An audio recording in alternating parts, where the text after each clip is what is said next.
Good evening, class. I'm Mr. Blaschke, and today we'll be discussing adventure education, furthermore rock climbing. First, we'll go over equipment used to rock climb. Our first major piece of equipment is your harness. Today we are using manual double backing harnesses.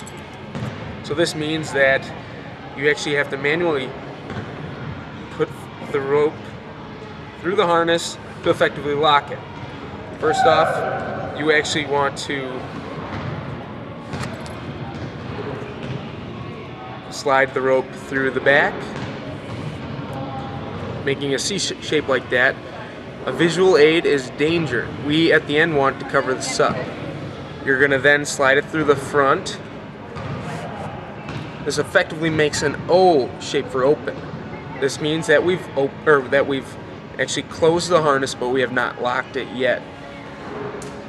Now, to lock the harness, you're gonna push the rope through the front, covering up the danger as we go, making a visual C shape.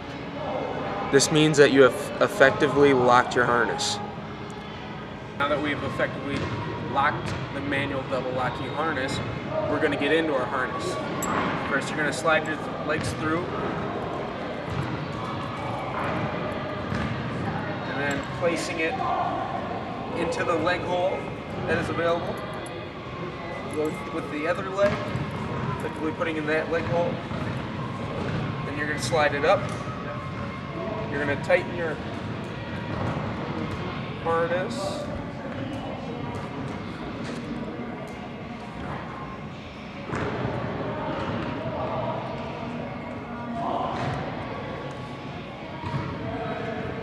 And each leg hole needs to be tightened. You should not be able to slide more than 2 fingers in each leg hole.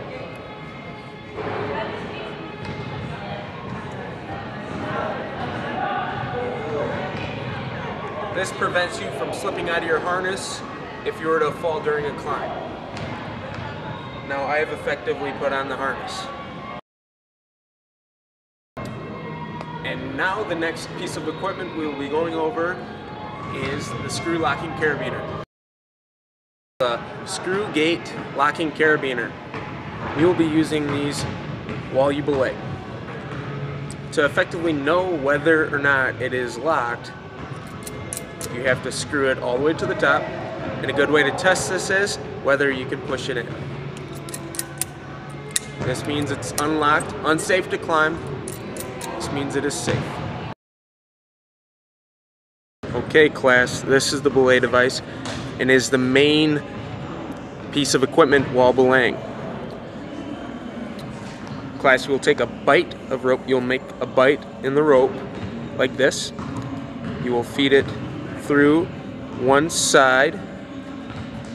Remember, one side of the belay device. You then insert it in to the carabiner, effectively locking it.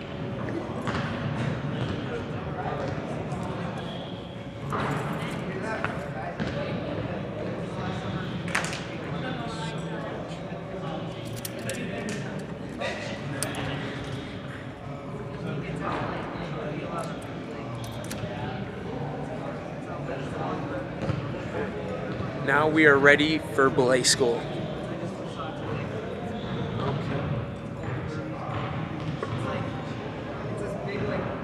Okay.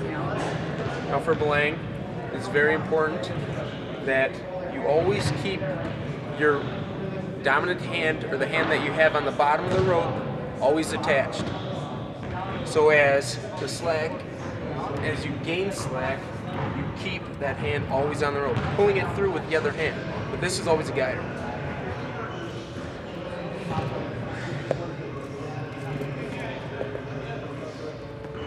And if the climber falls, then you lock it. Then you just pull down, push down with both hands, effectively locking the belay. The climber is not going anywhere. The next thing before we start climbing class is we first have to tie the double figure 8 knot. you're gonna grab your rope, you're gonna have arm's length to shoulder width, then you're gonna make a bite in the rope. Your hand is the cowboy, this hand, and this bite of the rope is the alien. You're gonna strangle the alien, and you're gonna punch him through the face. While holding on to that, getting it tight, there's a figure 8. Okay, class, next we're gonna tie into our harnesses with our double figure 8 knots. You're gonna feed the rope through these specially made slots. That way, the rope doesn't have too much friction against your body. Slide it through the next one. Now you're gonna have your figure 8, your single figure 8 knot, a fist length away from your harness. Now you need to follow through your harness, following each bend in the rope, bend of the rope. It's probably why my hand did that.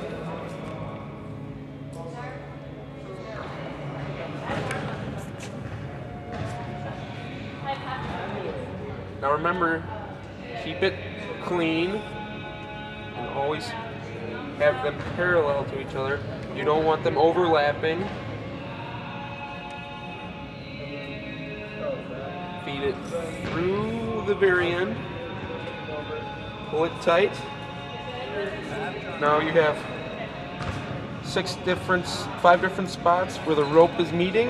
1, 2, 3, 4, and 5. Now you have successfully tied into your harness and you are ready to climb. Okay, class, when climbing, a lot of people probably think it's all with your arms. That's a lie. When you climb, you want to use your skeletal as a resource. For example, when I start climbing, my arms are extended, having all the weight on my bones, my joints. If I was to like this, I'd tire out. You start shaking. Your muscles have so much tension on them, you won't even be able to get up all the way to the wall. But as I increase the length of my arm, it makes the climbing easier.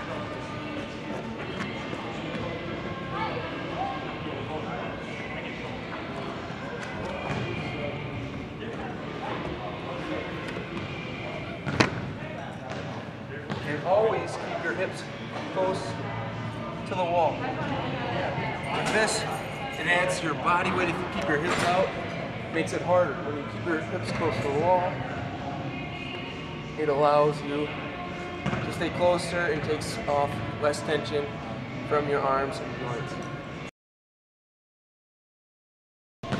Okay, class, today when we start out climbing, we're going to start with traverse climbing. Let you get used to the wall without having to go too high up.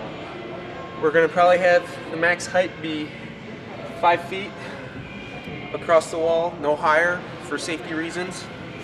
So when you start out traverse climbing, the goal is to get from one side of the rock wall to the other.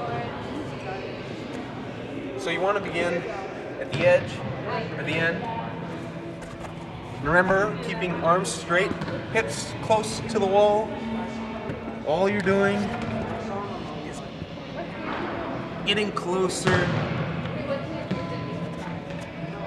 to the end of the wall.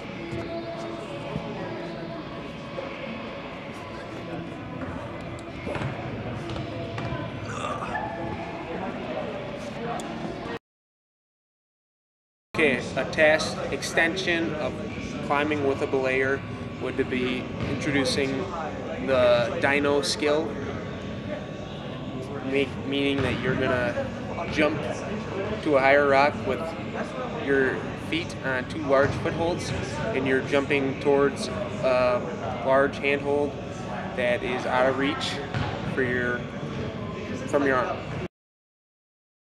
I cannot reach that large handhold, so I'm going to have to use the dino skill.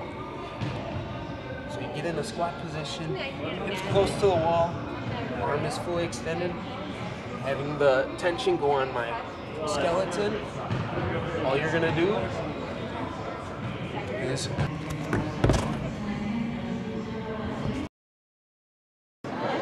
Class, and those are the basic skills and equipment used for rock climbing. Thank you.